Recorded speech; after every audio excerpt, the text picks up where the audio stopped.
This is Tim Bryce with my column titled, Is There Really a Case for President Trump's Impeachment? The short answer, no. The long answer requires an explanation. First, the president can't be impeached for committing high crimes and misdemeanors. In the case of Richard Nixon in 1974, charges were being prepared for obstruction of justice, but Nixon resigned before he could be impeached. On the other hand, Bill Clinton was impeached in 1998 for perjury and obstruction of justice stemming from the sexual harassment lawsuit filed against him by Paula Jones. He was subsequently acquitted by the Senate. Both were embarrassing affairs, and both were politically motivated. Today, we are hearing Democrats willing to press charges against President Donald Trump for various reasons, some claiming he obstructed justice in regards to the firing of former FBI Director James Comey. Others believe Trump is involved in a political relationship with Vladimir Putin and Russia to promote his business interests. His seeming determination to go to war, either with North Korea or Iran, and whatever else is bothering Democrats at the moment. Despite all of the hyperbole of his accusers, the accusations are groundless.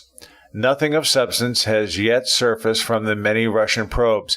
James Comey's actions are still being scrutinized, and even though there has been a lot of saber rattling, the last time I checked, we were still relatively at peace, aside from some minor actions around the globe. All of Mr. Trump's detractors claim their calls for impeachment are not politically motivated. Nothing could be further from the truth.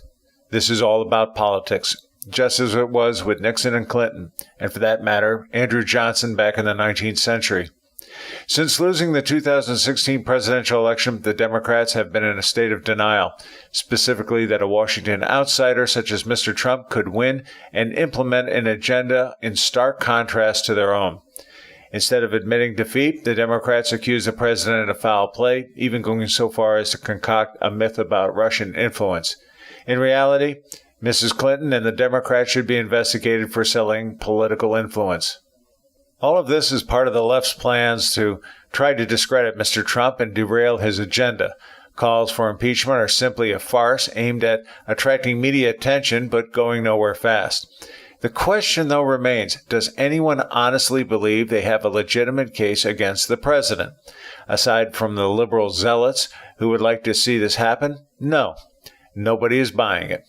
Even the authors of such legislation know it is nothing but a charade and going nowhere fast. They simply cannot stomach his victory and are bound and determined to remove him from office before his term is over.